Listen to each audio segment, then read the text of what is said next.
وسلم علی رسولہ الکریم اما بعد فاعوذ باللہ من الشیطان الرجیم بسم اللہ الرحمن الرحیم وسیجنبها الاتقی الذی یؤتی مالہ یتزکی وما لأحد عنده من نعمة تجزى إلا ابتغاء وجه ربه الأعلى ولسوف يرضى آمنت بالله صدق الله العظيم وصدق رسوله النبي الكريم الأمين إن الله وملائكته يصلون على النبي يا أيها الذين آمنوا صلوا عليه وسلموا تسليما پڑھیے الصلاۃ والسلام علیک یا سیدی یا رسول اللہ الصلاۃ والسلام علیک یا سیدی یا حبیب اللہ الصلاۃ والسلام علیک یا سیدی یا رحمۃ للعالمین وعلی آلک واصحابک یا سیدی وعلی آلک واصحابک یا سیدی یا فخر النبیین۔ آج 22 جمادی الاخری ہے۔ آج کا دن بہت ہی اہمیت کا حامل ہے۔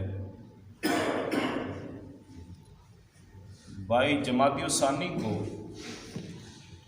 نبی اکرم نور مجسم شفیع دو عالم صلی اللہ علیہ وآلہ وسلم کے یار غار یار مزار حضرت سیدنا صدیق اکبر محبوب دلبر رازدان نبی عشق کے سپہ سالار، آج آپ کا یوم وصال ہے۔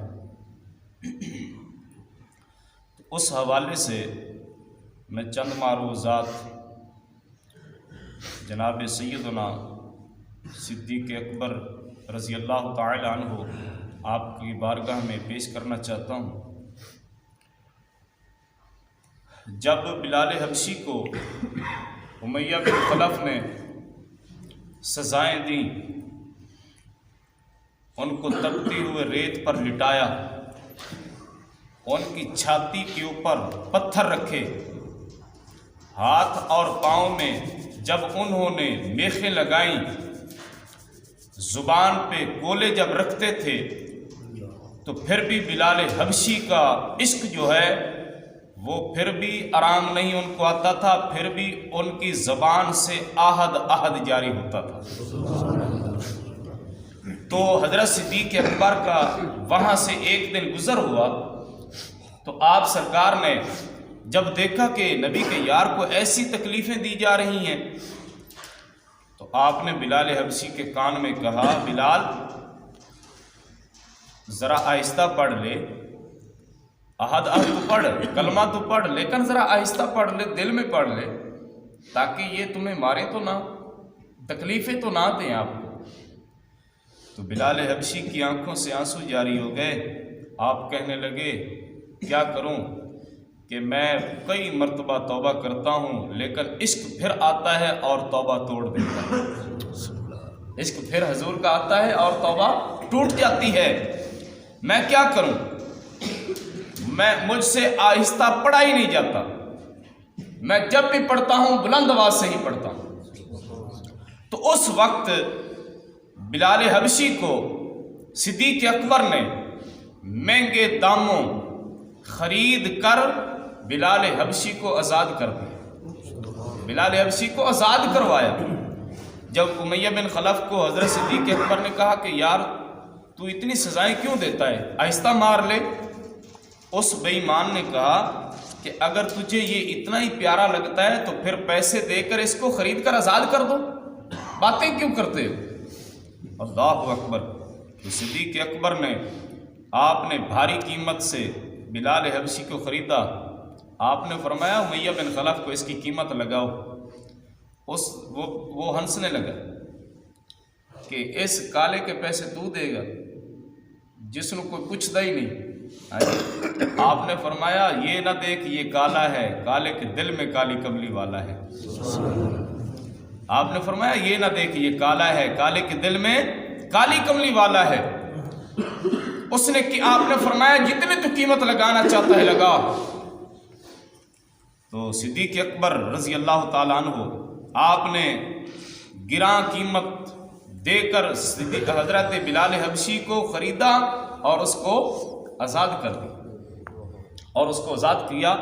تو اس وقت رب العالمین نے سنو جب آزاد کیا نا تو کافر باتیں کرنے لگے کہ شاید ہو سکتا ہے بلال حبشی نے کوئی صدیق اکبر پر احسان کیا ہو جس کی وجہ سے انہوں نے اتنی بھاری قیمت دے کر اس کو خریدا ہے اور آزاد کیا ہے.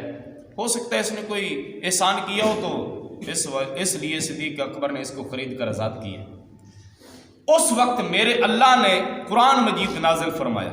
اللہ نے فرمایا کہ میرے یار کے یار پہ صدیق اکبر پہ کسی کا کوئی احسان نہیں ہے, کسی کا کوئی احسان نہیں ہے, بلکہ نبی پاک علیہ الصلوۃ والسلام بھی یہی فرماتے تھے کہ دنیا کے تمام لوگوں کا میں نے احسان ان کا اتار دیا ہے, ان کا بدلہ دے دیا ہے, لیکن ایک میرا یار ہے صدیق اکبر جس کا بدلہ میں محمد نہیں دے سکتا. کل قیامت والے دن میرا رب العالمین اس کا بدلہ دے گا.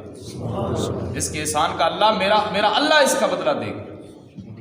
سنیے, اللہ صدیق اکبر کو فرما رہا ہے اتقا. ایک ہوتا ہے متقی, پرہیزگار, ایک ہوتا ہے اتقا یعنی کہ سب سے زیادہ متقی, سب سے زیادہ متقی. جو اتقا ہے اس کو دیکھیے نبی پاک صلی اللہ علیہ وآلہ وسلم کے یار کو اللہ اتقا فرما رہا ہے. اللہ فرما رہا ہے یہ سب سے زیادہ بڑا پرہیزگار کون ہے؟ وہ صدیق اکبر ہے. کون ہے؟ صدیق اکبر ہے. دیکھیے جس جگہ سے آدمی کا خمیر لیا جاتا ہے اسی جگہ پہ بندہ دفن ہوتا ہے. یہ تو احادیث مبارکہ بھری پڑی ہے. جس جگہ سے کسی کا خمیر لیا جاتا ہے نا وہاں اس کو دفن کیا جاتا ہے. یہ مشکوٰۃ شریف کی حدیث میں ہے کہ یہ پوری دنیا سے مٹی کون اکٹھی کرتا ہے؟ حضرت اسرائیل علیہ السلام اکٹھی کرتے ہیں.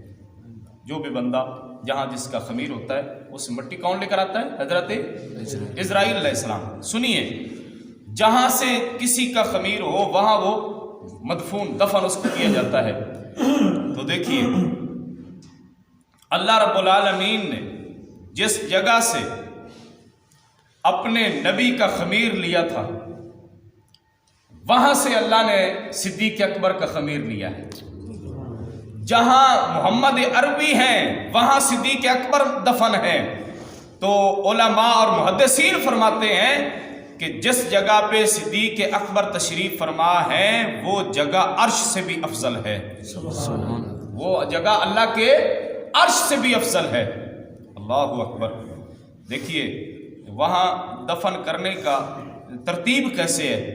سرکار نبی پاک صلی اللہ علیہ وآلہ وسلم ہیں, پھر ان کی بغل کے برابر نہیں, یعنی کہ یہ دفن ہے سرکار ہے نا, سرکار کے مزار پر انوار ہے ایتھے اب بغل والی تھان تے صدیق اکبر نے, پھر صدیق اکبر دی بغل والی تھان تے حضرت عمر فاروق نے, یعنی کہ برابری نہیں ہے. وہ بھی ترتیب ہے. سرکار دا مزار سرکار دی تربت انور اوپر ہے, پھر تھلے صدیق اکبر دیے, پھر اس تو تھلے حضرت فاروق اعظم دیے. دیکھیے اب جو سورت لیل ہے اس کا معنی ہے رات, سورت والضحیٰ اس کا معنی ہے دن. سورت لیل کے اندر اللہ نے صدیق اکبر کی شان بیان فرمائی. سورت والضحیٰ کے اندر تیرے اور میرے نبی کی اللہ نے شان بیان فرمائی. تو رات, لیل کا معنی ہے رات, ضحیٰ کا معنی ہے دن. دن اور رات ملیں تو دنیا کا نظام چلتا ہے. اور دیکھیے صدیق اکبر اور نبی پاک صلی اللہ علیہ وآلہ وسلم ملیں تو دین اسلام کا نظام چلتا ہے. سبحان اللہ. رات اور دن ملے تو دنیا کا نظام چلتا ہے.